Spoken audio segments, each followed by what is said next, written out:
Bismillahirrahmanirrahim. Alhamdulillah. Wassalatu wassalamu ala Rasulillah Muhammad ibn Abdullah wa ala alihi wa sahbihi wa wala. Thumma amma ba'du. Kita masih di surah 4 ayat 105 ya. Belum habis penjelasannya ya? Nak dihabiskan ke tak? Okay. Tergantung. Okay. Taib, ayat mana yang terakhir? Qalahu ta'ala. Okey, sampai al-haq ya. A'udzu billahi minasyaitonir rajim litahkuma bainan nas bima arakallah. Litahkuma, supaya kamu mengadili atau menghukum, memutuskan bainan nas, antara manusia, bima arakallah, dengan apa yang telah Allah wahyukan kepadamu. Okey, ayat yang mulia ini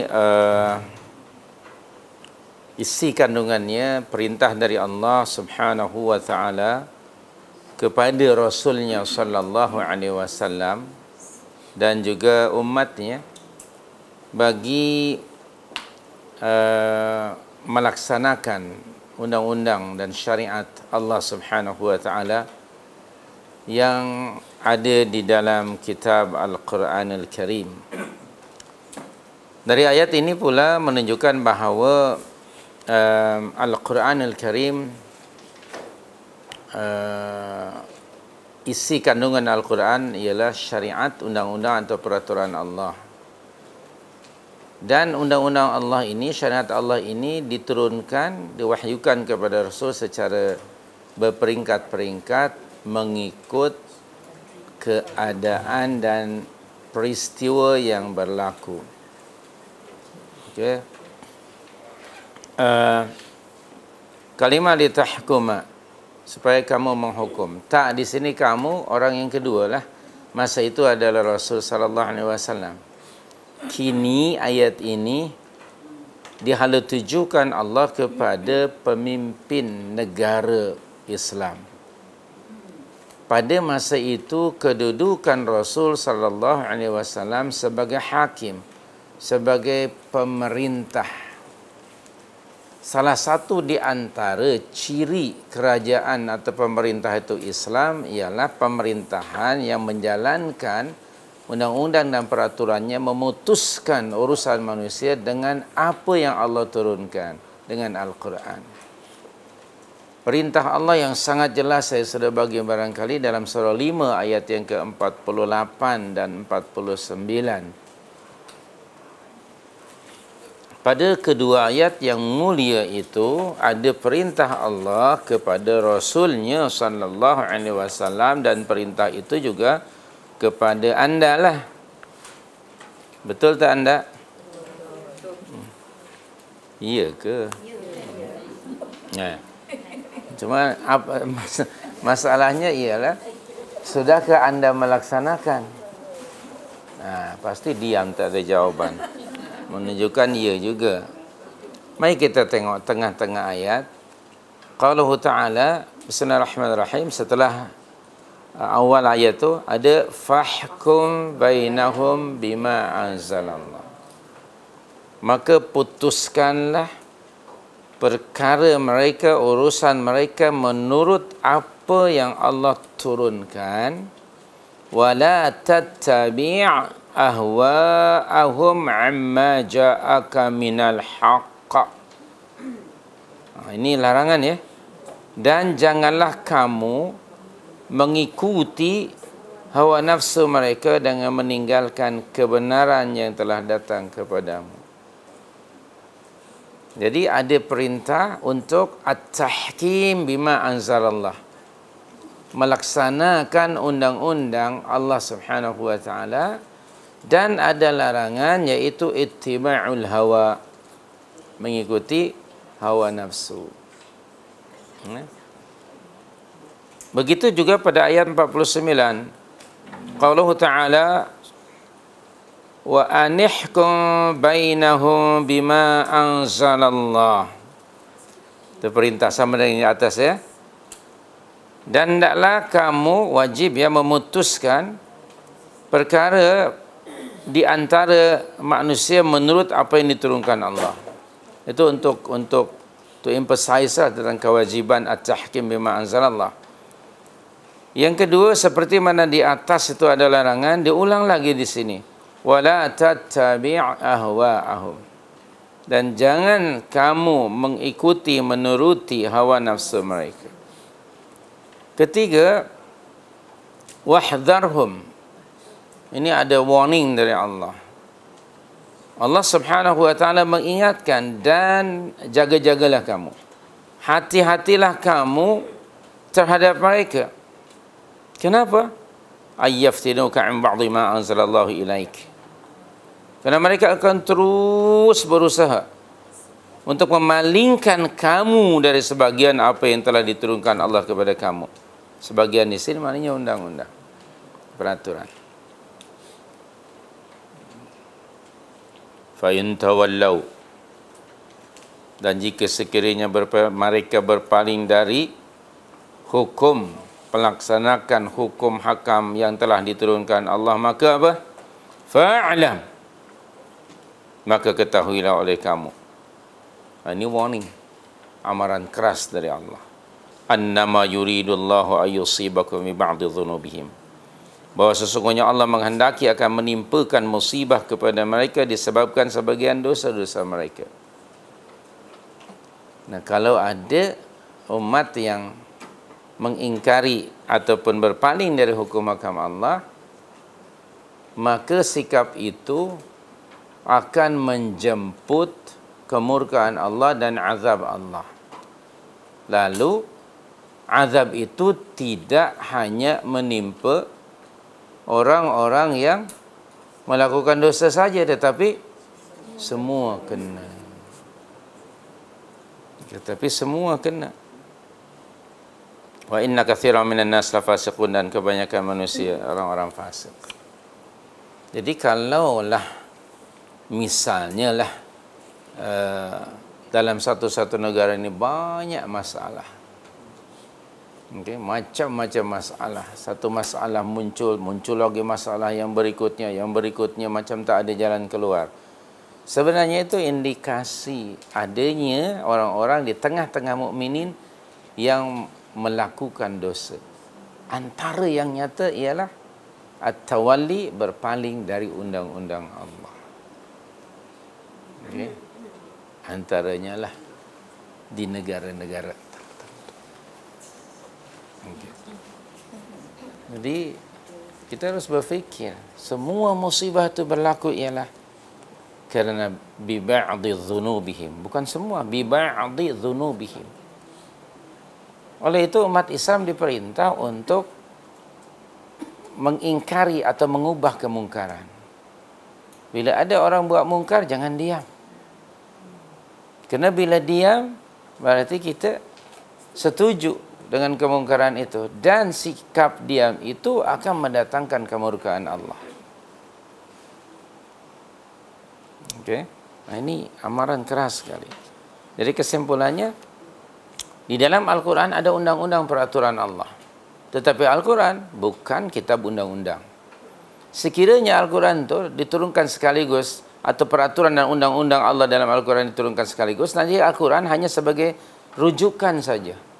Tapi bila Al-Quran itu diturunkan untuk menyelesaikan perkara yang muncul pada ketika itu, maka dia akan ada kesan psikologi ke atas orang mukminin. Yang pertama, dia akan yakin bahawa undang-undang ini datang dari langit, dari Allah Subhanahu wa taala. Keduanya, dia sangat yakin undang-undang ini al-haq. Sebagaimana kitab Al-Quran disifati sebagai al-haq, maka undang-undangnya juga undang-undang yang hak, yang tidak memihak. Ketiganya, dia akan memberi kesan psikologi kepada si mukmin.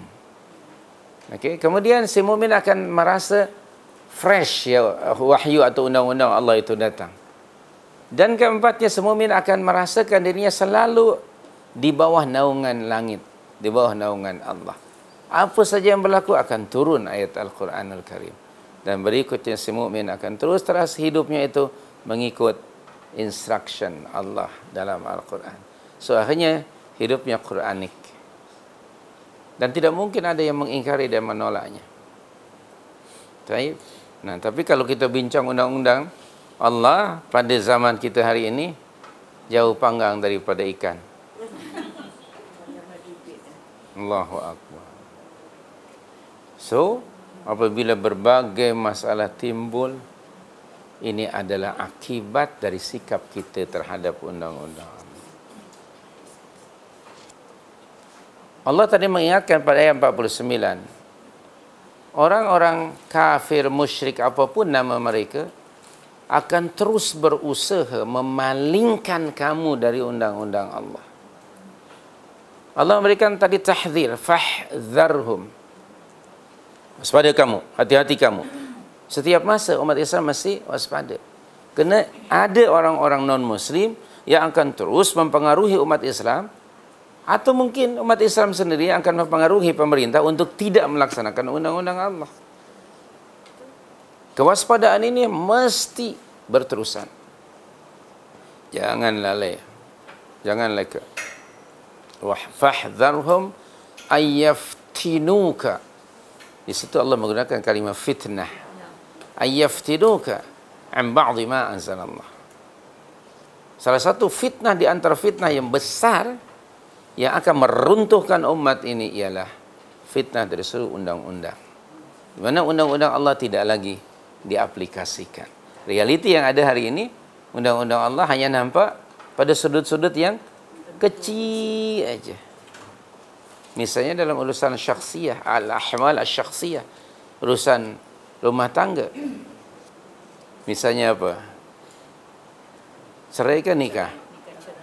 Okey. Nikah dahulu ke cerai dahulu? Saya tak pasti. Ha? Nikah cerai.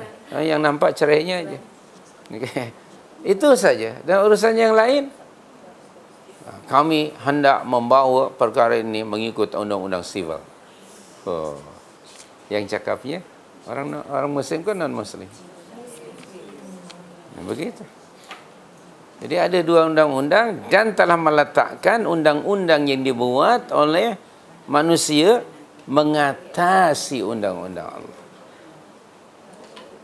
Okay. Sesiapa yang berbuat demikian, meletakkan undang-undang manusia di atas undang-undang Allah, mengutamakan undang-undang yang dibuat oleh manusia daripada undang-undang Allah, lalu meyakini adanya undang-undang yang lebih baik daripada undang-undang Allah, na'udzubillah min dzalik, ia akan mengakibatkan gugurnya iman seorang mukmin. Dalam urusan undang-undang ni kita sesak nafas kan. Tinggal urut dada, hingga dada menipis, diurut hari-hari. Taib. Undang-undang Allah ialah al-haq. Ya Allah, Allahumma ighfir lana. Majority, Maha Suci Allah di hujung ayat, apa tadi Allah berfirman? Wa inna katsiran minhum lafasiqun. Tadi hujung ayat yang ke-49 apa? Surah 5 tu. Wa inna katsiran minan nasi lafasiqun. Maha Suci Allah. Maha Suci Allah. Sebelum ianya berlaku, pada generasi yang akan datang, Allah sudah bagi tahu kebanyakan orang fasik. Yakni dia menolak, mengingkari, tidak melaksanakan undang-undang Allah. Kebanyakan manusia fasik. Maknanya tidak semua. Masih ada kelompok kecil yang tetap iltizam dengan undang-undang Allah. Tapi kebanyakannya sudah fasik. Yang menyatakannya Allah. Jadi astagfirullahaladzim. Wallahu a'lam, ada jenis kefasikan yang tidak kita rasakan, yang kita tidak sedari, tapi sebenarnya sudah ada fusuk itu dalam hal undang-undang. Okay. Saya tidak tahu sama ada astagfirullahaladzim kita termasuk dalam kelompok kathirun ke, wa inna kathiran minan nas lafasiqun, ataupun qalil. Subhanallah. Ini akan menjawab adalah iman kita. Di mana stand saya ni? Termasuk yang qalil atau yang kathir? Allah tidaklah menyebutkan bilangannya yang kathir itu berapa miliar, yang qalil itu berapa orang. Tapi yang pasti majoriti manusia dan realiti hari ini tidak lagi bertahkim dengan undang-undang Allah. Hingga kan kalau orang bertanya, negara muslim manakah yang melaksanakan ma anzalallah? Bingung kita nak menjawab. Betul tak? Tengok negara ini, tengok negara itu, tengok negara ini, tengok negara itu dan negara ini. Subhanallah, yang mana dia? Nyaris tidak ada. Nyaris tidak ada. Okey. Subhanallah. Ada yang kecil yang ada. Adanya hukum-hukum jenayah yang melanggar, orang yang melanggar hukum jenayah melakukan jenayah sama ya di Saudi. Yang masih ada dilaksanakan orang mencuri, bila dithabitkan kesalahannya dipotong tangannya. Okey, dan tidak ada di Saudi orang yang jual sup. Kemudian bila ada orang yang zina, yang itu, yang ini dilaksanakan. Negara lain tidak ada. Pergilah ke negara manapun, tidak ada. Okay. Dan orang yang melaksanakan undang-undang Allah pasti aman. Dijamin. Dan negeri Aceh lah bermula lah. Hendak bermula dia, memulakan itu. Alhamdulillah. Termasuk kemarin masa tahun baru pun, kerajaan tempatannya tidak mengizinkan, melarang meraihkan tahun baru. Kerana itu milik orang lain. Dan mayornya di Aceh ialah wanita. Tapi Ayan, iya, Ayan lady, gitu. Bukan hanya bunga, dia firm sekali itu. Dia mendapat pujian orang ramai kemarin. Gubernurnya dan mayor dia di Bandar Aceh. Kalau nak jumpa dengan mayor itu, bawa saya. Kita belajar dari mereka. Kita buat lawatan ke sana. Okay. Bagaimana mereka melaksanakan undang-undang Allah secara gradual, aman biiznillah.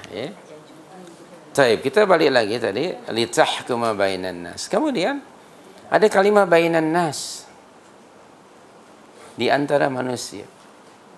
Ini mengisyaratkan bahawa undang-undang Islam bukan hanya untuk umat Islam dalam hubung kait pelanggaran jenayah sosial ataupun muamalah. Okay. Jenayah itu bukan keseluruhannya ya.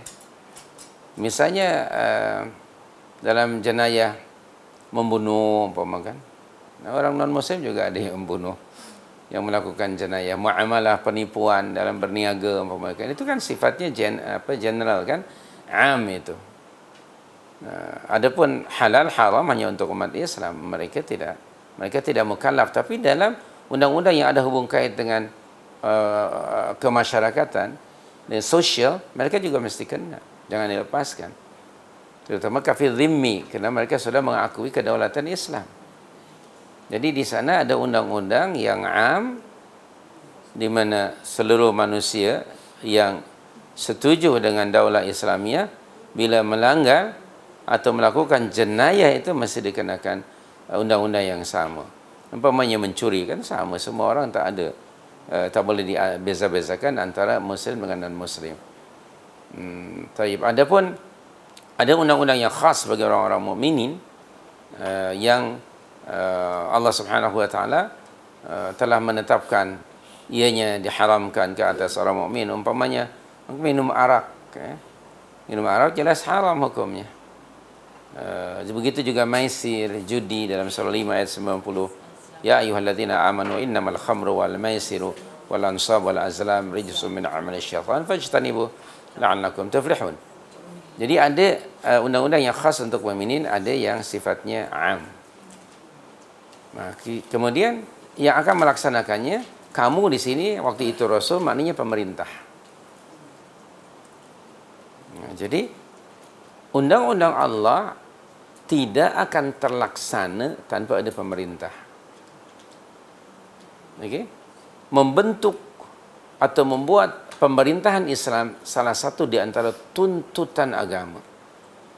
Ketiadaan pemerintahan Islam tidak akan terlaksana undang-undang Allah Subhanahu wa taala. Dan Nabi kita sallallahu alaihi wasallam telah mencontohkan kepada kita tuntutan agama ini, yaitu membentuk negara Islam dan ada kepimpinannya. Pada masa itu negara Islam di Madinah, ada teritorialnya, ada rakyatnya, ada undang-undangnya, dan ada pelaksana undang-undang, hakim ataupun ketua negaranya waktu Rasul sallallahu alaihi wasallam. Nah, Rasul sebagai ketua negara, negara itu ditadbir dengan manhaj Allah. Dan undang-undang yang dilaksanakan hanya undang-undang dari langit, dari Allah Subhanahu wa taala. So, mengadakan pemerintah Islam hukumnya wajib. Sangat nampak sekali kewajiban ini dalam surah 4 ayat yang ke-59 yang sudah kita baca. Di situ ada kalimat ulul amri. Qala ta'ala bismillahirrahmanirrahim, ya ayyuhalladzina amanu athi'ullaha wa athi'ur rasul wa ulil amri minkum. Ulul amri minkum. Nyata sekali. Ayat ini menuntut diadakan dipilihnya pemerintah Islam. Minkum, di kalangan kamu. Untuk apa peranannya tadi? Litahkuma bainan nas. Ini menunjukkan bahwa masyarakat manusia, muslim atau non-muslim, akan ada yang melakukan jenayah. Bila ada yang melakukan jenayah, jangan dibiarkan. Dia mesti dikenakan penalti. Jika tidak, dia akan cepat diikuti oleh orang lain.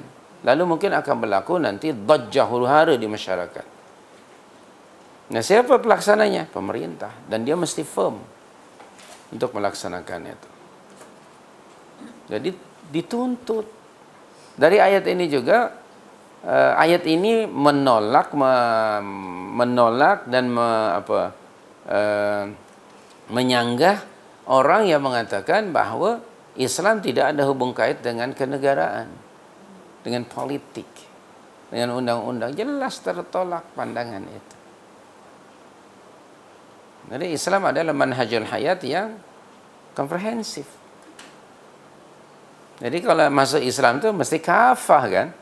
Al-Baqarah 208. Jangan ya Islam hanya sebagian saja, yang lain tidak. Nah, umat Islam kebanyakannya tidak kafah Islamnya. Apalagi dalam urusan undang-undang. Dalam urusan undang-undang nyaris, dan memang kebanyakannya fasik. Jadi selama inilah kita dalam minda kita sudah di brainwash, kan tak apa istilahnya. Telah ada pengasingan antara urusan negara dengan agama. Dan itu sistem sekularisme. Betul tak? Sekularisme itu. Jadi kita sudah tahulah beban ini, sudah menjadi beban mental kita. How to overcome? Ya, baliklah kepada Al-Quran dan be true Muslim lah. Jangan Muslim hanya by name aja. Muslim yang kafah dari hujung rambut hingga hujung kuku. Kalau belum dipotong lah, hingga hujung kaki. Keseluruhan jadi Muslim. Kita bila bincang undang-undang, fail, gagal. Lalu umat Islam mengharapkan dilaksanakannya undang-undang yang adil. Undang-undang adil, yang adil itu hanya undang-undang Allah. Selama undang-undang itu digubal oleh manusia, jangan harap akan mendapat dan melihat keadilan.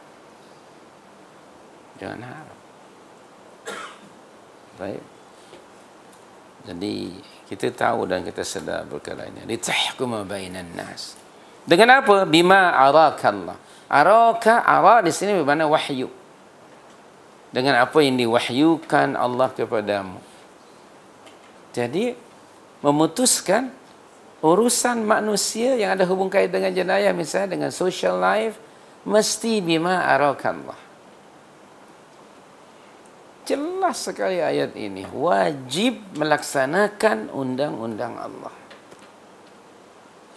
Sebagaimana wajibnya salat, zakat dan sebagainya. Kena lam litahkuma di sini lamul amr. Lam di sini berbaris di bawah, li itu untuk memberi makna perintah. Wajib. Litahkuma bainan nas bima arakallah. Bukan dengan apa yang dikehendaki oleh orang ramai, atau tidak pula putuskan urusan mereka mengikut mood kamu. Tidak ada juga. Tidak ada. Bima arakallah. Kenapa? Ada peristiwa yang melatar belakangi ayat ini. Berlaku kepada Bani Zafir. Salah seorang di antara mereka namanya Tu'mah bin Ibrik. Tu'mah bin Ibrik, dia mencuri baju besi milik Qatadah bin Nu'man. Lalu barang curiannya itu Tu'mah ni dia bimbang nanti barang curiannya diketahui orang. Macam mana caranya supaya selamat, orang tidak tahu. Dia balik ke rumah, dia masukkan dalam guni gandum dia, dibawalah. Lalu dia letakkan, dia simpan di rumah seorang Yahudi, seorang Yahudi yang namanya Zaid bin Samin. Okay. So dia letakkan di situ. Lalu orang pun mencari-cari lah ringkasnya, barang curian itu menuduh kepada Tu'mah. Tu'mah kata, aku tidak mencuri pun.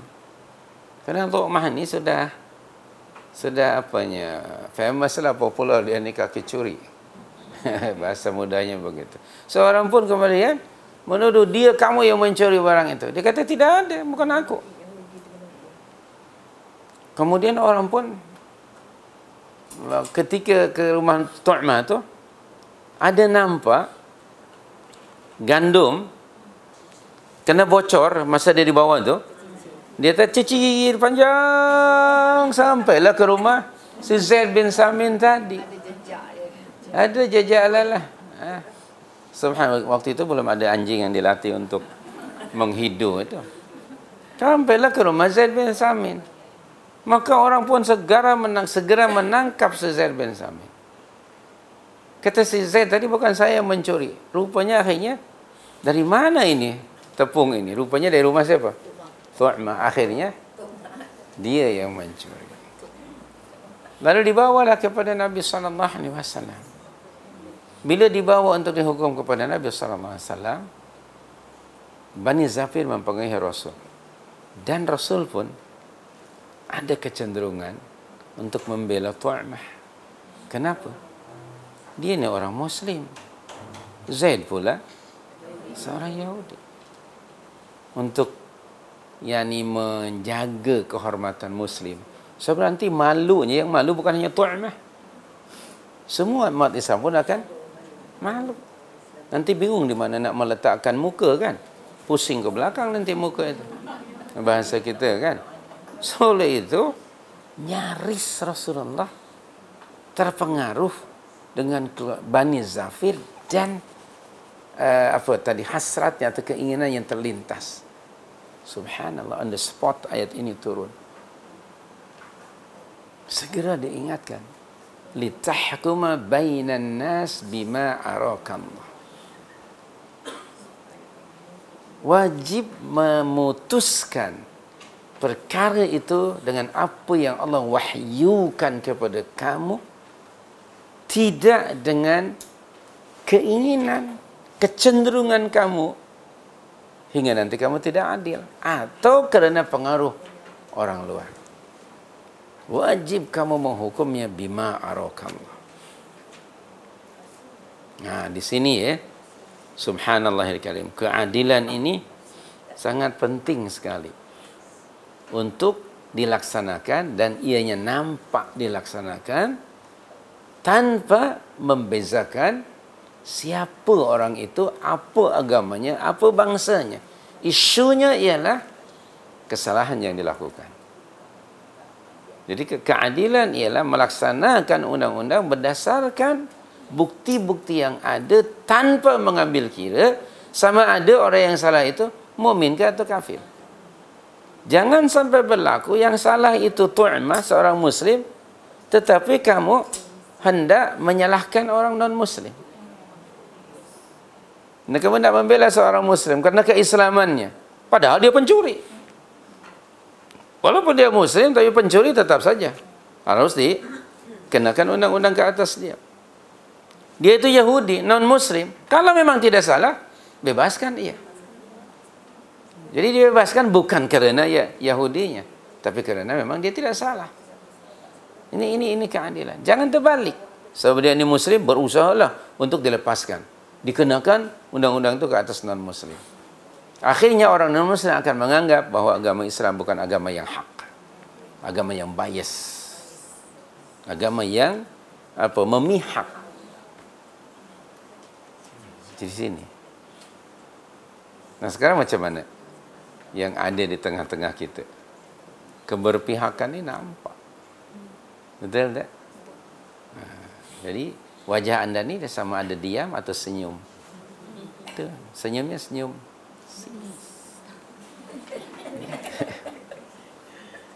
Nampak jelas di sini.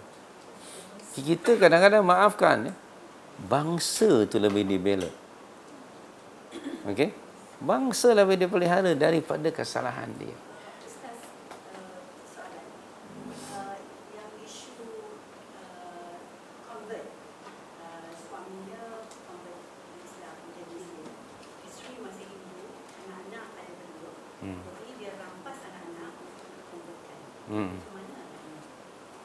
Saya tak tahu apa ada istilah rampas. Apa betul istilah itu? Kerana itu anak dia. Saya kalau namanya rampas bukan hak dia. Okay. Itu tanyalah kepada mereka yang berautoriti. Undang-undang Allah yang pastinya laksanakan undang-undang itu mengikut bukti-bukti yang ada, bukan keberpihakan.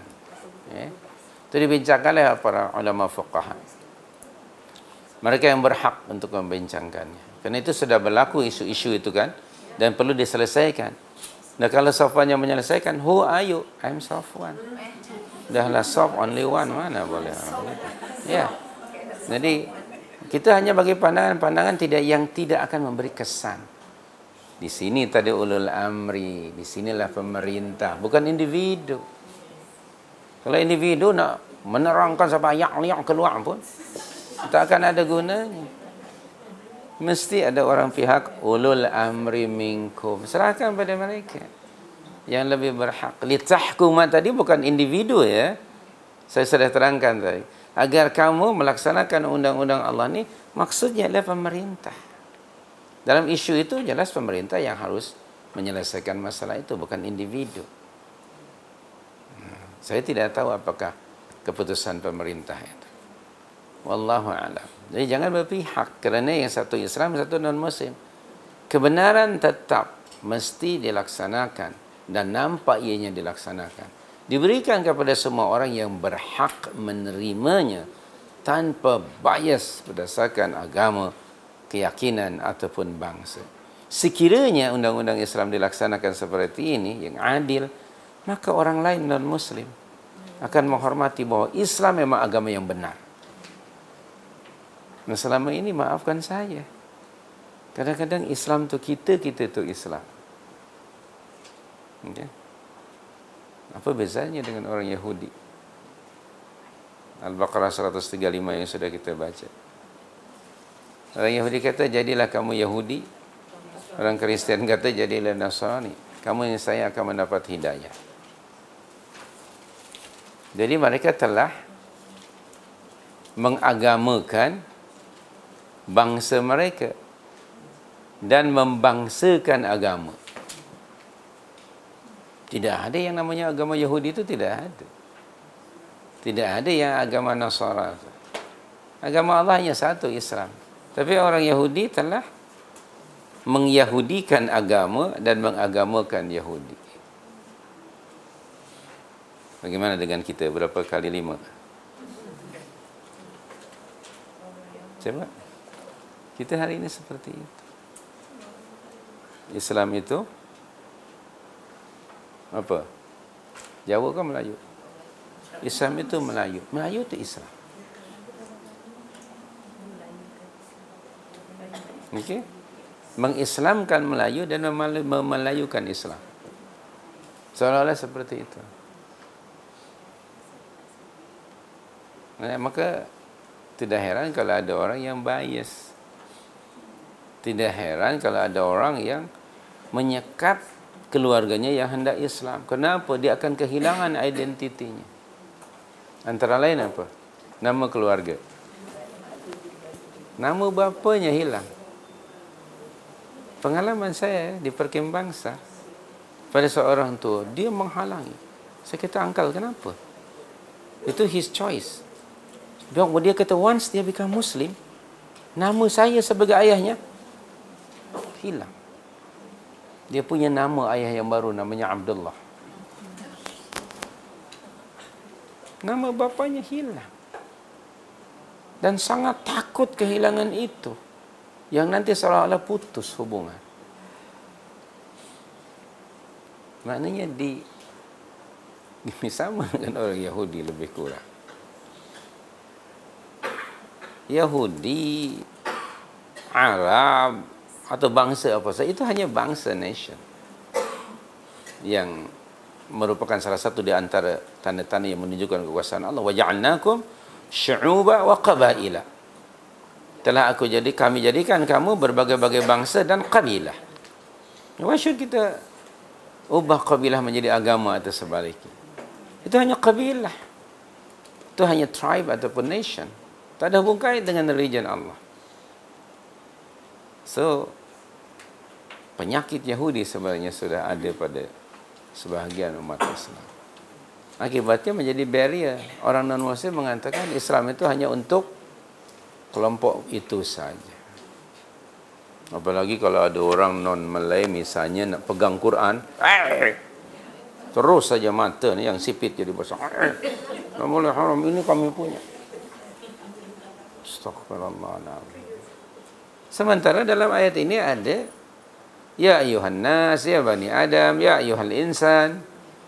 Al-Quran itu hudan linnas. Tiba-tiba ini kami punya, don't touch it. Astaghfirullahaladzim. Astaghfirullahaladzim. Kenapa kita macam itu? Rupanya sifat makhluk yang mal'un itu ada pada kita. Semoga Allah mengampuni kita dan menunjukkan kita ke jalan yang benar. Baliklah kita dia litahkuma bainan nas. Litahkuma bainan nas bima arakallah. Ditegur langsung. Jangan mengikut kecenderungan kamu, jangan mengikut dan terpengaruh oleh keinginan orang ramai. Ketika itu, kamu mengikut kecenderungan kamu untuk menghukum tu, nak membela si tu'mah yang muslim, dan kesalahan itu ditempelkan kepada Zaid bin Samin kerana dia seorang Yahudi, maka Allah menegur perkara itu salah. Undang-undang Allah mesti dilaksanakan berdasarkan keadilan, bukan berdasarkan pada kebangsaan ataupun agama. Hukumlah dengan bima arakallah. Okay? Nah, undang-undang di negara-negara, ramai negara dibuat oleh manusia. Ketika orang ramai diam saja, menunjukkan orang ramai menerima undang-undang yang dibuat oleh manusia, menunjukkan setuju. Dan itu dari sudut akidah sangat bahaya.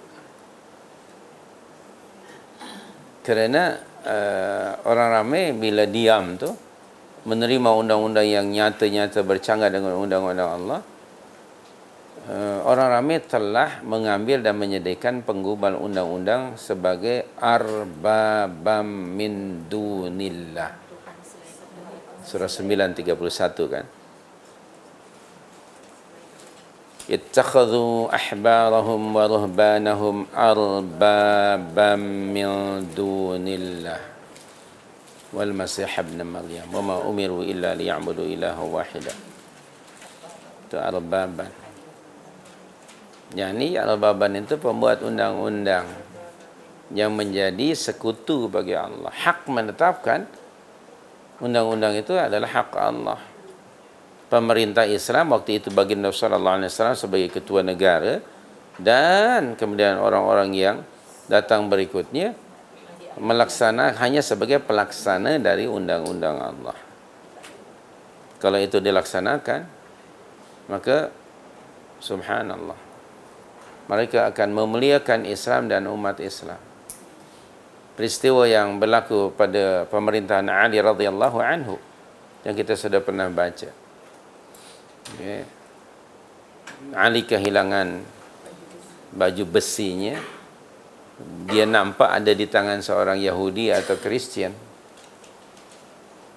Diaku oleh Ali, itu aku punya. Kemudian yang orang itu kata, ini saya punya, ada di tangan saya. Soalnya makanya berbalah, dia kata, okay, see you in the court. Pergilah ke court kedua-duanya. Bila sampai ke court, dan hakimnya ialah seorang Muslim. Mahkamahnya mahkamah Islam. Sebagai bukti ayat ini kan. Maka hakim bertanya kepada Ali radhiyallahu anhu, Anda mendakwa barang yang ada di tangan si fulan itu milik Anda? Ya, apa buktinya? Mana dia bukti-buktinya? Tidak ada. Ali kata tidak ada bukti-buktinya bagi menguatkan dakwaannya. Baik. Fulan, barang yang ada di tangan Anda itu milik kamu? Iya. Kamu bukan mencuri. Tidak, ini milik saya. Berani kamu sumpah bahwa itu milik kamu? Saya berani. Demi Allah, barang ini milik saya. Diketuklah palu tu. Ali kalah, orang ini menang. Padahal waktu itu Ali radhiyallahu anhu kedudukannya sebagai khalifah. Dan orang itu rakyat biasa, non-muslim pula. Mahkamahnya mahkamah syariah Islam, dan hakimnya juga hakim muslim, digaji oleh pemerintah Islam. Tapi dia firm melaksanakan. Begitu diputuskan kemenangan itu berpihak pada yang non-muslim, subhanallah, dia bertakbir betapa adilnya agama Islam ini. Saya berbalah dengan Amirul Mukminin, bukan dengan sesama rakyat biasa, dengan Amirul Mukminin. Mahkamahnya mahkamah syariah Islam dan hakimnya muslim, tapi saya dimenangkan. Sungguh adil agama ini. Lalu dia mengucap 2 kalimat syahadat. Setelah itu dia kata, wahai Tuan Hakim, sebenarnya barang ini saya temukan di jalan. Saya tengok tercicil, kalau tak ada orang lainnya, saya bawalah. Rupanya milik Amirul Mukminin. Wahai Amirul Mukminin, saya akan kembalikan pada anda. Kata Ali, kerana anda sudah menjadi saudara saya, tidak perlu dikembalikan, saya hadiahkan untuk anda. Mahkamah menjadi tempat untuk menunjukkan keadilan hukum Islam hingga menjadikan non-muslim memeluk Islam. Tengok, kalau benar-benar melaksanakan undang-undang Allah. Ada orang non-muslim masuk Islam kerana mendapat keadilan. Hari ini macam mana? Kalau ke mahkamah, maafkan puan, suami puan tidak datang, tunggu lagi setahun. Maafkan puan, hakim tengah batuk, hakim betul tangguhkan. Maafkan hakim, tengah ya ini ada meeting. Kesian si puan itu. Berapa tahun nak mendapat keputusan? Kesian. Maka akhirnya dia berfikir sangat negative thinking kan. Dia minta mahkamah to solve and overcome their problem, bukan malah menambah lagi masalah. Astaghfirullahaladzim. Kalau ini benar-benar ni litahkuma bainan nas bima arakallah, wallahi kita dimuliakan orang lain dan juga Islam akan dimuliakan. Namun realitinya, ya Rabb, menyedihkan. Menyedihkan. Dan sedihnya memanjang. Kalau sedih memendek tak apa, memanjang bertahun-tahun. Taib. Hujung ayat wala takul lil khainina khasima. Ini larangan ya, wala takun itu lam an-nahiyah. Dan janganlah kamu, masa itu merujuk kepada Rasul sallallahu alaihi wasallam, sekarang kepada pemerintah muslim. Dan janganlah kamu menjadi penentang, orang yang menentang, yang against, okay? Orang yang tidak bersalah hanya kerana dia non-muslim, dia Yahudi. Kerana kamu hendak membela orang yang muslim padahal dia khainin. Orang yang apa khain tu? Khianat. Orang yang berkhianat. Nah, itu nota kakinya ada di bawah yang sudah saya ceritakan tadi. Nah, tengok di sini. Taib. Khainin, lam alif di sini maksudnya lil khain itu maknanya lam di sini menunjukkan kepemilikan. Maknanya apa? Al-haq, kebenaran itu milik orang yang tidak bersalah. Maka berikanlah hak dia. Jangan menyalahgunakan undang-undang ataupun kuasa yang ada demi untuk membela seorang muslim, padahal muslim itu muslim yang macam mana? Yang khianat. Pada ayat ini juga menunjukkan bahawa di antara orang Islam akan ada yang mencuri. Jadi jangan ada diminda bahawa pencuri itu mesti non-muslim. Tidak. Tetap akan ada di kalangan umat Islam yang mencuri. Sebagaimana juga ada pada masyarakat non-muslim. Pencuri akan ada saja. Jangan dinisbahkan sifat buruk ini mencuri kepada bangsa. Kelompok kerana berdasarkan kebangsaan tidak ada. Bangsa fulan adalah bangsa pencuri semuanya. Tak boleh begitu. Di-generalizekan, tak boleh. Okay. Yang namanya manusia akan ada saja. Hatta umat Islam. Jika diturunkan undang-undang Allah itu, kalau ada yang mencuri, maka hukumannya ditetapkan oleh Allah. Pemerintah hanya melaksanakan. Laksanakanlah sebagaimana Allah merintahkan kepada kamu untuk melaksanakan undang-undang itu, sekalipun pada seorang muslim. Juga ayat ini mengingatkan pemerintah dan umat Islam amnya, jangan membela si pengkhianat. Whosoever they are. Tidak boleh. Ada kecenderungan untuk membela, melepaskan orang yang berkhianat. Wala takul lil khainina khasima. Rasul sendiri dilarang oleh Allah Subhanahu wa taala untuk membela khain. Jadi Allah memerintahkan Nabi sallallahu alaihi wasallam jangan berdiam diri membiarkan orang yang berkhianat. Tetapi mesti dan wajib melawannya demi menegakkan kebenaran. Ini perintah dari Allah. Wala takul lil khainina khasir. Okay?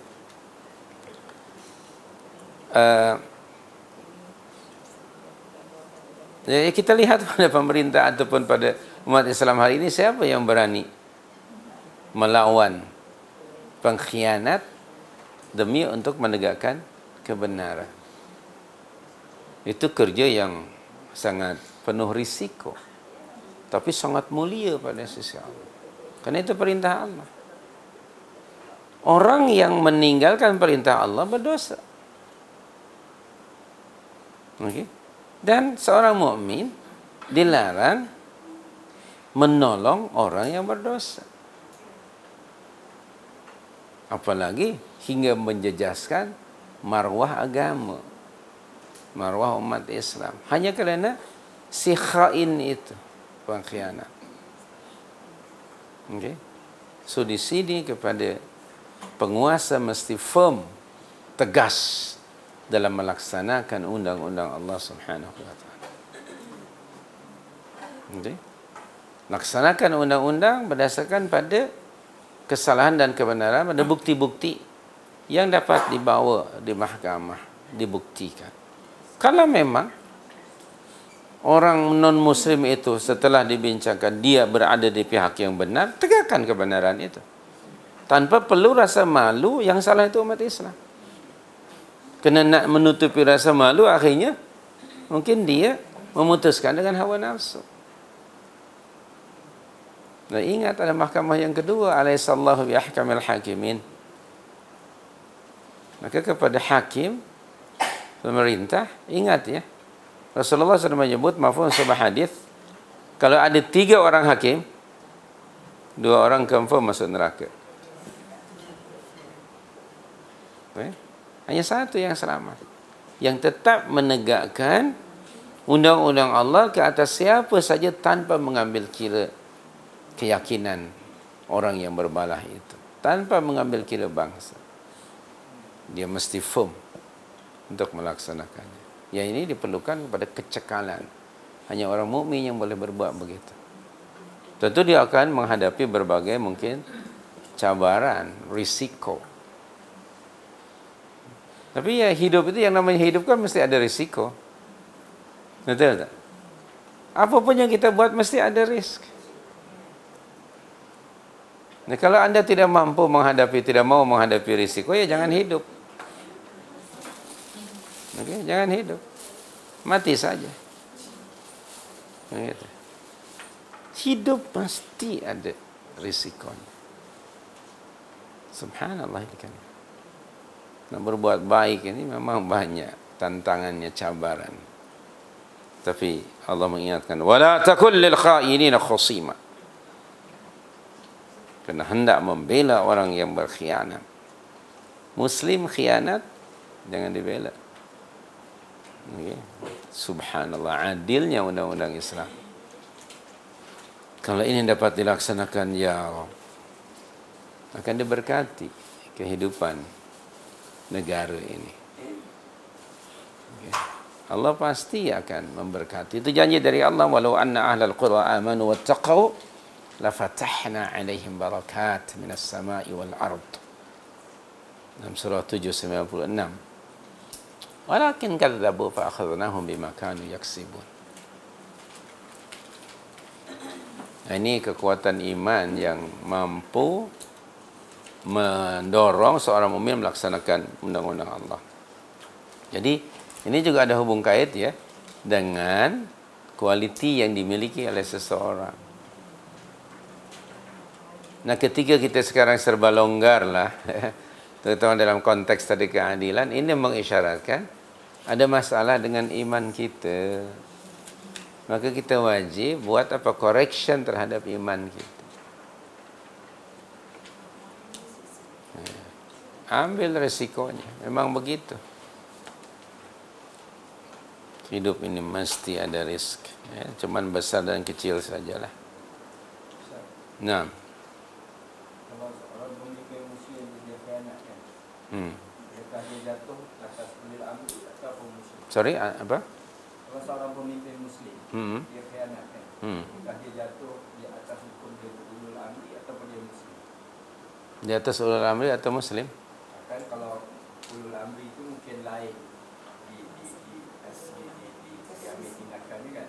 Macam ayat ini dia kata kalau muslim khianatkan, janganlah kamu membela. Ya. Jadi kalau pemimpin itu, Hukum Islam itu dilaksanakan pada semua orang. Hatta ulul amri. Hatta ulul amri sekalipun. Dikenakan. Perhatikan, Rasulullah SAW punya anak namanya Fatimah. Pernah dengar hadis ini kan? Ketika Usama bin Zaid bin Harith radhiyallahu anhu merayu kepada Nabi untuk melepaskan seorang wanita yang dithabitkan mencuri, jangan dilaksanakan undang-undang Allah, hukum Allah ke atasnya, kerana nak menjaga kedudukannya sebagai bangsawati. Bangsawan lah. Nak menjaga kebangsawanannya. Maka Nabi mengatakan, demi Allah, sekiranya Fatimah binti Muhammad radhiyallahu anha wa sallallahu alaihi wasallam dithabitkan mencuri, laqata'tu yadaha, pasti akan aku potong tangannya. Maknanya tidak ada pengecualian. di hadapan undang-undang Allah, hatta ulul amri. Ulul amri itu mestinya kan jadi imam. Dia mesti menjadi apa? Suri tauladan. Kan ada perintah dari Allah Subhanahu wa taala memulakan apapun juga ke atas diri sendiri. Rasulullah itu selalu menyebut wa ana awwalul muslimin, contohnya. Wa ana awwalul muslim. Aku adalah orang yang paling pertama kali. Apa-apa undang-undang Allah ini turunkan kepada Rasul untuk umatnya ini, orang pertama yang melaksanakannya ialah Rasulullah. Seperti di sini, jangan berkhianat. Siapa yang melaksanakan orang yang pertama tidak berkhianat? Ya Rasulullah. Tidak dapat dibayangkan, auzubillah min dzalik, kalau Rasulullah berkhianat. Kacau bilau nanti. Maka seorang pemimpin, dia mesti menjadi suri tauladan kepada yang dipimpin. Bukankah Allah Rasulullah menyebut tiap-tiap kamu adalah pemimpin, dan setiap pemimpin bertanggung jawab dan akan disoal tentang kepimpinannya. Orang tua kita selalu juga menyebut kita sebagai orang tua mesti menjadi contoh kepada si anak. Anak itu bagaimana ibu dan bapaknya. Kalau anak bapaknya buruk, burik, saya ingat. Bapak borek, anak rintik. Kalau bapak borek, ibu apa? Kan bapaknya aja yang kena. Jadi bapak borek, jadi anaknya kan borek. Jadi anak itu mengikut kepada orang tua, maksudnya dalam konteks pemerintahan kerajaan, maka ulul amri. Kalau ulul amrinya apa tadi, borek ya? Kalau ulul amrinya borek, rakyatnya bagaimana? Tapi kalau macam konteks macam Ali tadi, dia meluluskan untuk dia diperbicarakan. Ya. Mungkin di sini ada kebenarannya. Tapi kalau kita tengok macam dalam konteks kata Iraq dulu kan, di bawah Saddam Hussein terkenal. Okeylah, terkenal dengan kezalimannya, tak tentulah dia kepada pihak mana kita tak tahu kan. Tapi dulunya orang Iraq, rakyat Iraq aman. Kemudian apabila berlaku pemberontakan, oleh kerana ada hadis yang mengatakan kalau pemimpin kamu tu harta zalim, dia rampas kamu punya harta, dia ni anak isteri kamu apa semua, wajib taat. Jadi apabila berlakunya pemberontakan, okeylah mungkin kerja USA ke apa kan. Tapi ternyata sekarang Iraq, Syria hancur, masuk Libya. Jadi ada yang berhujah, ada kebenaran di sebalik taat tu. Contoh macam kita di sini sekarang pun, kita berhadapan dengan mungkin kita kata pemimpin tu kan, kan. Adakah kita sebagai rakyat ni kena membantah untuk dihukumi ataupun kita taat? Oleh kerana terbukti, kita mungkin juga sekarang ni banyak perkara dah masuk ni dengan punya ISIS-nya nak masuk, nak bom itu ni. Jadi kita mungkin tak jauh daripada Iraq. Alhamdulillah, tak jauh daripada itu kan. Tapi sikap kita tu, adakah ayat ini ataupun hadis yang ke atas pemimpin tu? Okey. Kita pernah baca hadis Nabi yang sahih. Agama itu nasihat. Betul? Untuk siapa ya Rasulullah? Antaranya untuk pemimpin-pemimpin kamu. Jadi jangan mendahulukan tahkim, hukum hakam. Tadi di sini kerana sudah berlaku dan dithabitkan. Tapi dalam konteks, apalagi sekedar andaian, kita diminta kewajiban kita untuk at-tanasuh, saling menasihati. Antaranya ialah pemimpin. Mesti dinasihati. Para ulama fiqh membuat satu analisa terhadap salat dan salat berjamaah dan hubung kaitnya dengan kepimpinan negara. Dalam salat itu ada imam, ada makmum. Dalam bernegara ada pemerintah dan ada rakyat. Kedua-duanya ada kewajiban, ada hak masing-masing. Kalau imam itu lupa, ingatkan. Kalau salah, betulkan. Kalau batal, gantikan. Kan ada ditegur. Tapi cara menegurnya jangan, tuan imam salah lah. Kacau lah, melompat dia kalau begitu. Dengan tasbih. Betul tak? Nah, dengan tasbih, subhanallah. Harap-harap telinganya masih on. Nah, ada juga di tasbih subhanallah, dia jalan terus sebab soundnya rusak. Nah, begitu. Kan? Nah, jadi sekali lagi ada caranya. Jadi tidak terus kemudian dilaksanakan tahkim. Hanya sekarang kita ya hanya berandaian lah. Apakah di negara yang disebut tadi dilaksanakan hukum Allah? Apakah keamanan dulu kerana dilaksanakan hukum atau kerana kukunya besi? Kita pun tidak tahu. Kita tidak pernah ke sana. Jadi sekali lagi bahawa berlakunya umpamanya sekarang pemberontakan pun ya tidak semestinya negatif. Kerana hampir selama baginda berada di Madinah itu justru selalu diperangi oleh musuhnya, baik dari luar atau dari dalam. Jadi kan berlaku ketidakamanan ya, yang ini tidak aman lah, kerana semua perang aja misalnya. Hingga tidak sempat mungkin membangun bangunan umpamanya lah. Jadi sekali lagi bahawa itu tidak menunjukkan ianya negatif. Dan aman pun dalam konteks apa? Kalau aman itu orang memang diam aja. Kenapa? Kerana tidak berani apa-apa, buka mulut pun tak berani umpamanya. Orang diam bukan berarti dia melaksanakan undang-undang. Jadi itu perlu dikaji lah. Yang ada ialah at-tanasuh, memberi nasihat kepada pemerintah. Memberi nasihat kepada pemerintah ada cara-caranya. Dan lihat pada kes. Kalau dia melakukan sesuatu, misalnya yang tidak, yang kata imam tadi, hanya kecil saja, maka ingatkan. Tapi kalau memang terlalu besar, ya tidak betul. Saya misalnya, di satu surah lah, Prof. Pulan cerita kepada saya selepas kuliah subuh. Wallahualam betul tidaknya beliau cerita. Di kampung, imam yang ori itu tidak datang kerana dia kurang sehat. Siapa nak jadi imam? Nampak ada fulan pakai jubah. Baru balik umrah lah barangkali. Maka kemudian ditolak lah untuk menjadi imam. Kerana kita ni jubah ni jadi dalil. Oh dia betul. Ini kan. Maka jangan pakai jubah kalau ke surau. Nanti naya pula. Kata dia jadi imam. Bila jadi imam, Masya Allah, salat maghrib, tiba-tiba sebelum salam, dia sujud sahwi. Kenapa? Maka makmum, yang namanya makmum, berimam lah. Kan? Lepas salat ditanya, Tuan Imam, tadi kami tak melihat pun apa-apa kesalahan yang mesti anda mesti sujud sahwi. Ada apa sebenarnya? Kenapa sujud sahwi?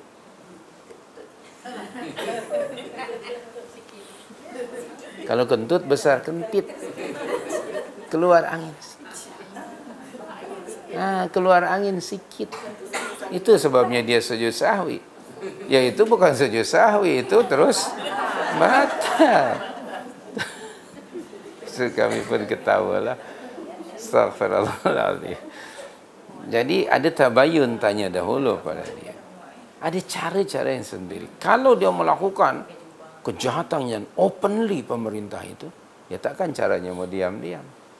Ada hadisnya juga yang lain, unsur akhaka, bantu tolong saudara kamu yang zalim dan juga yang dizalimi.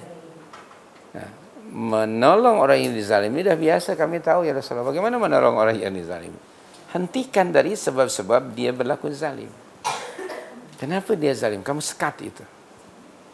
Jadi maknanya si makmum ni tidak bolehlah follow secara blind kepada imam. Mesti aware. Supaya kalau imamnya salah, diingatkan. Kalau makmum semuanya diam saja dan tutup mata semua makmum. Rupanya imam sudah balik rumah. Kan kacau. Bila dia buka astagfirullah. Mana imam kita? Jangan sampai begitu.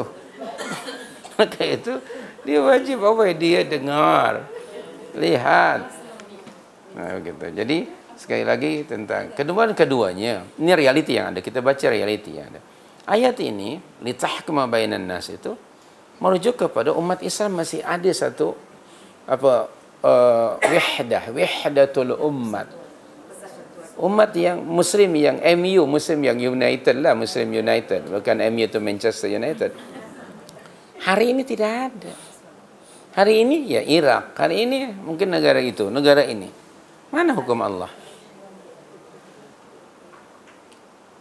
Ayat ini ditujukan kepada umat mesti ada kepemimpinan yang satu. Setelah runtuhnya khilafah Uthmaniyah, pada tahun berapa itu? 100 tahun yang lalu lah. lebih kurang, belum sampai 100 tahun, 1924 ya tidak salah.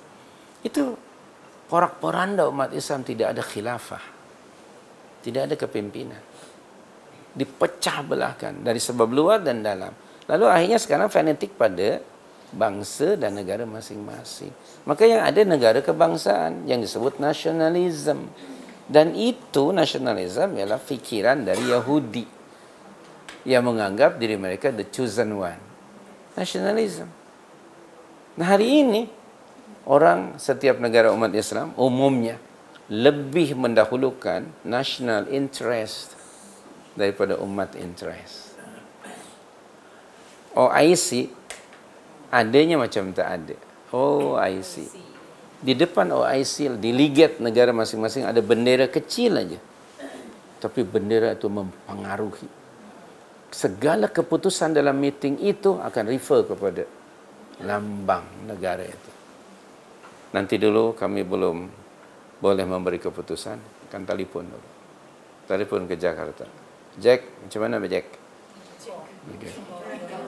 Kalau dia orang putih panggil Jack, kerana dia Jawa jadi Jack. Oh ini against dengan interest kita. Maaf. Kami akan mempertahankan negara kami dahulu. Kepentingan negara kami di atas segala-galanya. Yang lain juga akan begitu. Akhirnya umat macam mana?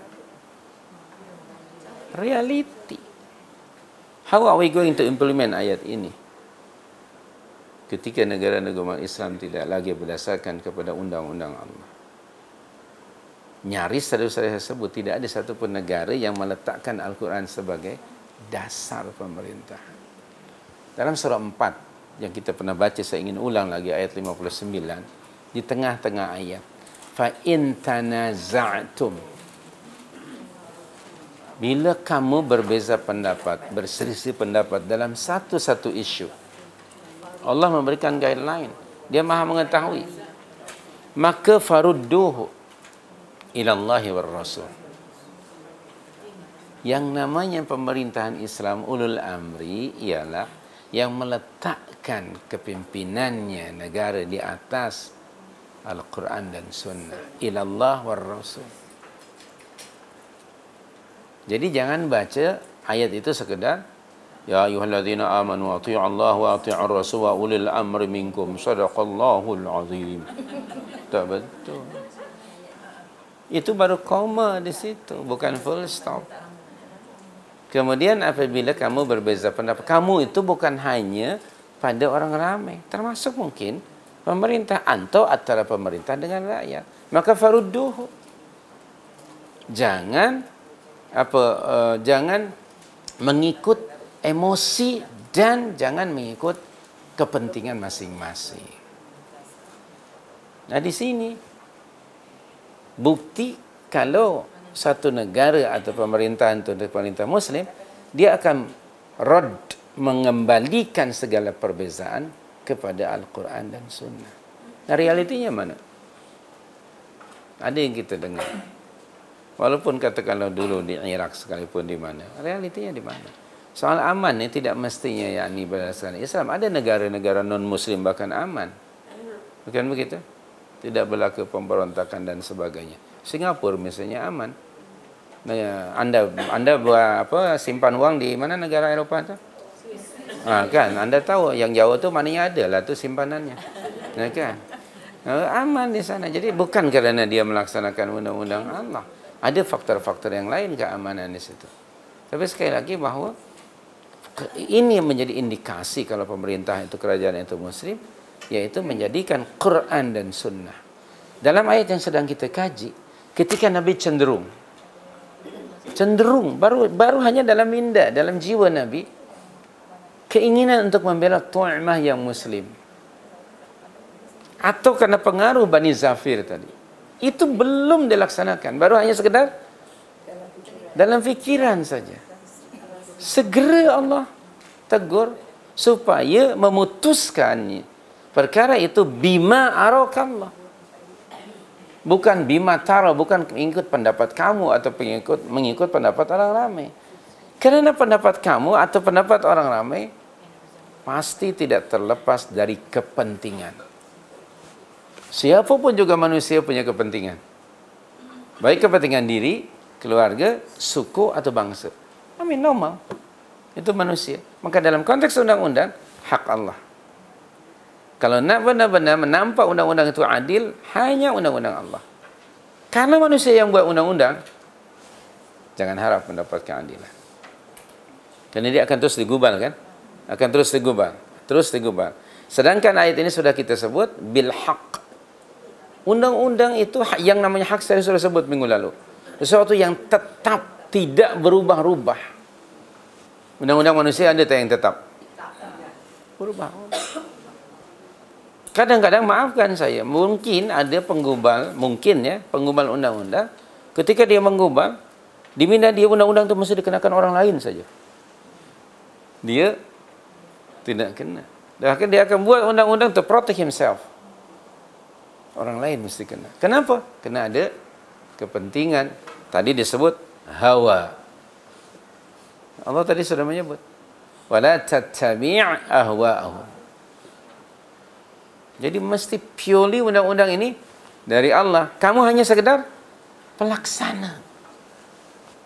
Nah, negara umat Islam hanya pelaksana. Hari ini jauh. Sudah kita bincangkan tadi. Jadi kalau nak bincang undang-undang memang fail. Tidak ada seorang pun.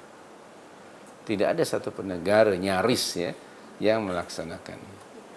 So, kita hanya sekedar membaca ayat ini, memahaminya, tapi macam NATO lah, no action. Kenapa?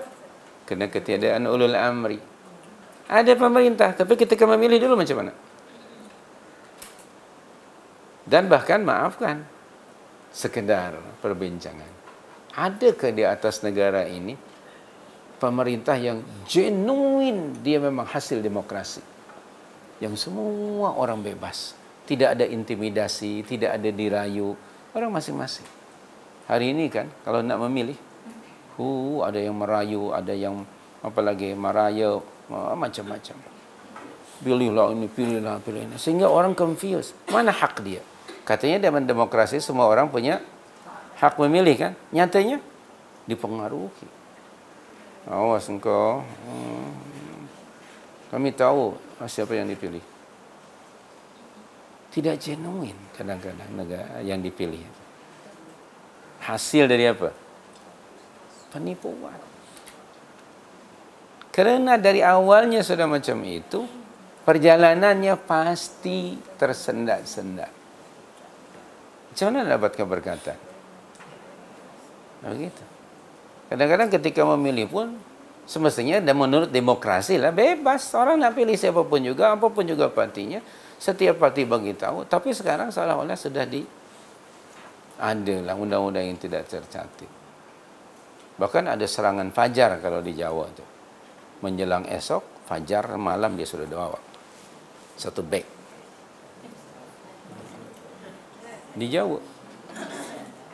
Mana demokrasi? Dari awalnya sudah macam itu. Ya, tidak beza dengan orang lain. Akhirnya, tidak ada keberkatan. Ayat itu diawali, ya ayyuhalladzina amanu, ya ayyuhalladzina amanu, ya ayyuhalladzina amanu. Tidak ada satu pun ya ayyuhal indonesiun. Tidak ada satu pun. Semacam mana kita nak mentadbir umat ini, urusan ini dengan Al-Quran dan Sunnah ketika kebangsaan lebih di atas. Okay? Di Indonesia sekarang yang saya nampak, Al-Quran hanya dijadikan sebagai alat untuk bersumpah. Saya melihat semalam, dapatlah gambar, ada my junior saya di Mahad di Gontor dulu, dia sekarang jadi duta lah. Ada 4 orang, dilantik oleh hakim. Dan di belakang mereka itu Quran diletakkan. Orang itu di depan, Quran di belakang. Jadi sekarang Al-Quran bukan lagi sebagai litahkuma bainan nas, tapi hanya sekedar untuk ritual. Ritual, apa bezanya dengan Kristen? Orang Kristen buat macam ini kan? Apa beza? So, Al-Quran hanya dijadikan sacred untuk bersumpah jawatan. Tapi akhirnya, maafkan saya, ada tak orang, anda pernah dengar orang bersumpah demi Allah, wallahi billahi tallahi, wallahi billahi tallahi, pernah dengar tak? Pernah tak? Tapi pada waktu yang sama, ada tak orang ini khianat? Apa arti sumpah itu? Nothing. Hanya ritual, no value. Do we think tidak direkod oleh Allah? Wallahi bersumpah menggunakan nama Allah, perkara yang amat sangat serius.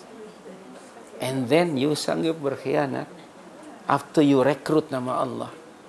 Wah, menakutkan ya, merinding bulu, menakutkan. Astagfirullah. Tapi that is, apa artinya sumpah? Sudah tidak ada lagi apa? Tidak ada lagi ruhnya sumpah.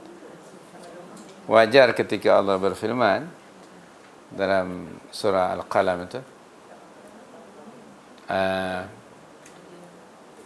wala tuti' kulla hallafin mahin. Surah Al-Qalam itu ya, wala tuti', surah 68, wala tuti' kulla hallafin mahin. Okay. Surah Al-Qalam ayat 10. Apa makna halaf? Halaf bentuk superlatif dari halif. Halif orang yang bersumpah. Halaf kaki sumpah. Bahasa kitanya. Orang suka apa-apa sumpah, apa-apa sumpah, apa sumpah. Dengan nama Allah lagi di bawahnya. Tetapi kemudian apa? Sumpah itu tidak ada lagi esensnya. Hanya sekedar ritual. Untuk apa? Astaghfirullahaladzim. Jadi sebenarnya kadang-kadang kita baca hadis, baca ayat Al-Quran, tapi realitinya berbeza. Sekarang diperintah untuk hendaknya kamu memutuskan urusan manusia dengan apa yang Allah wahyukan kepada kamu. Realitinya, kita tidak menerima pun, tidak melaksanakan pun Al-Quran dalam pemerintahan kita. How are we going to implement ayat ini? Ketika undang-undang yang ada bukan lagi bima arakallah, bukan lagi dengan yang diwahyukan Allah, tapi undang-undang manusia. Akhirnya, bahkan maafkan saya ya, ada satu pernyataan setelah digubal undang-undang oleh manusia, kemudian jika berlaku pada masa yang akan datang ada undang-undang yang kontradik, menyalahi undang-undang ini, dengan sendirinya undang-undang itu akhirnya Al-Quran berada di mana? Di atas ke di bawah? Ada undang-undang Al-Quran jelas against undang-undang mereka. Ditolak, mana yang ditolak? Astaghfirullah. Dari surah Al-Aqidah. Sangat serius masalah. Makanya kita mungkin masih jahil, semoga Allah mengampunkan kejahilan kita itu dan mentaufikkan kita pada yang benar. Nama perjalanan ini baru less than 100 years umat Islam meninggalkan undang-undang. Undang-undang Islam pernah baca mana-mana sejarah negara Islam yang ada hari ini, dahulunya pernah undang-undangnya ialah undang-undang Islam. Si merah padi pun tahu. Takkan si putih padi tak tahu. Dilaksanakan dahulu. Banyak itu. Ada kawan-kawan yang di Fakulti Undang-Undang yang kawan-kawan saya di Indonesia mengkaji, rupanya di Indonesia dahulu sultan-sultan itu, dulu kan kerajaan kan, pernah melaksanakan undang-undang Islam. Tapi justru undang-undang Islam itu antara perkara yang pertama dan utama oleh sang penjajah untuk dibuang. Dan ada replacement dari mereka. Maka itu physically tidak ada Belanda di Jawa. Tapi ruh Belanda ada di Jawa. Muka Jawa tapi fikiran Belanda. Maka disebut Londo Ireng. Ireng itu hitam. Londo itu Belanda. Londo Ireng. Jawa, tetapi spirit Belanda ada. Undang-undangnya tetap. No point lah kalau kita bicara undang-undang ni sesak nafas. Semoga Allah mengampunkan kita. Jadi wala taqul lil kha'inina khasima. Orang Islam akan ada yang khianat. Jangan bantu orang yang khianat. Tolong dia, nasihati, akan ingatkan dia. Terakhir kalau memang masa itu laksanakan undang-undang kepada orang yang berkhianat. Dan salah satu sifat orang munafik menurut Rasulullah kan, tanda-tanda orang munafik itu ada 3. Antaranya bila diberi amanah, tapi kita sengaja menutupi kan.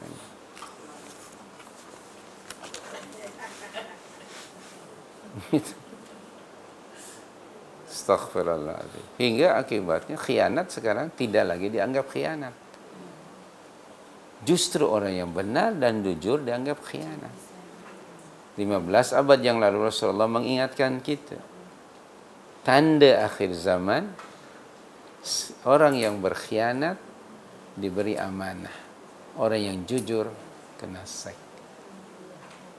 Ini berlaku. Sekiranya ia tidak berlaku, na'udzubillah, tentu ucapan Rasulullah itu bohong. Mustahil Rasulullah bercakap bohong. Jadi bila berlaku, benarlah ucapannya, kerana itu wahyu. Kalau sekarang sudah berlaku, what should we do? Get ready lah, kiamat sangat hampir. Kita nak bincangkan sekarang keadilan undang-undang Allah, jauh. So get ready.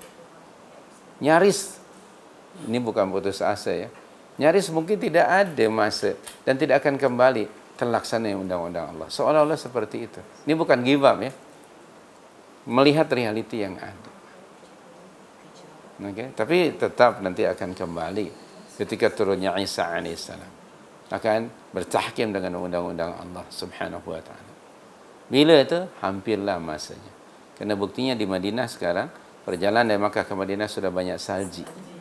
Bila salji turun, kata Nabi, tidak berlaku hari kiamat hingga negara Arab yang tandus kembali subur. Salji akan mencair, air kan, meresaplah pada tanah. Dan waktu saya pergi itu 16 hari bulan Makkah ke Madinah, sepanjang jalan nampak rumput, rerumputan sudah mula. Saya pun bincang, bagi tahulah pada jamaah tentang hadis Nabi, sudah muncul rerumputan. Dan semua sekali subhanallah, kena hujan. Nah sekarang salji dah dekat sudah. Sudah tentang undang-undang ya akhi, jauh lagi. So itu sekali lagi di luar kemampuan rakyat. Itu mesti ada ulul amri. Tapi ulul amri dipilihnya tadi minkum. Minkum. Siapa kumnya? Alladzina amanu. Is there alladzina amanu? Itu masalahnya. Puncanya di situ sebenarnya. Jadi, kalau ada iman, semua beres. Karena itu ikut. Okay. Semua ini kan diletakkan di atas iman. Nah kalau imannya goyah, atau imannya iman-imanan, kata orang Indonesia, bukan yang ori lah, hanya mengaku. So no point nak bincang apapun juga, kerana foundationnya tidak ada. Kita sedang bincang pakai tiang apa, kayu apa, dinding apa, bumbung warna apa, sementara foundation tidak ada. Bila kita pijak saja, foundation roboh. Okey, bijak dia runtuh, kita pun jatuh. Kerana tidak utuh. So akhirnya no point lah. Iman dahulu. Ya ayyuhalladzina amanu. Masih ramai umat Islam yang aku mendakwa dirinya umat Islam, bila dibaca ya ayyuhalladzina amanu, buat de aja. Kalau dengar pun bukan untuk kita. Macam mana ya bukan untuk kita? Tengok ayatnya, amanu tu past tense verb third person. Lainlah kalau amantum second person. Bukan untuk itu orang dahulu. Habis sudah. Buat dia aja, tidak faham. Tapi mendakwa dirinya mukmin. Maka surah 49-14 bacakan kepada orang macam itu. Qul lam tu'minu walakin qulu aslamna walamma yadkhulul iman fi qulubikum. Surah 49-14. Wallahu a'lam. Terima kasih. Jadi hanya Muslim, belum mukmin, betul tak? Nah, kamu baru Islam tapi belum mukmin. So kalau ada mukmin akan terus sami'na wa ata'na. Kalau Islam nanti dulu. Nah, begitu. Kalau Islam apa tahu? Tahu, Encik, tahu. Tahu. Tahu, aku tahu. Itu Islam. Kalau mukmin dia tidak cakap, dia buat. Sami'na wa ta'na, bukan sami'na wa takallamna. Kami dengar, kami cakap. Kami dengar, kami buat. Kita sekarang banyak kecil kan daripada buat. Kita dengan antau sama tak? Astaghfirullahaladzim. Allahumma ighfir lana. Okey, terima kasih. Subhanakallahumma bihamdika asyhadu an la ilaha illa anta astaghfiruka wa atubu ilaik. Wassallallahu alaihi wasallam. Wa akhiru da'wana alhamdulillahi rabbil alamin. Assalamu alaikum warahmatullahi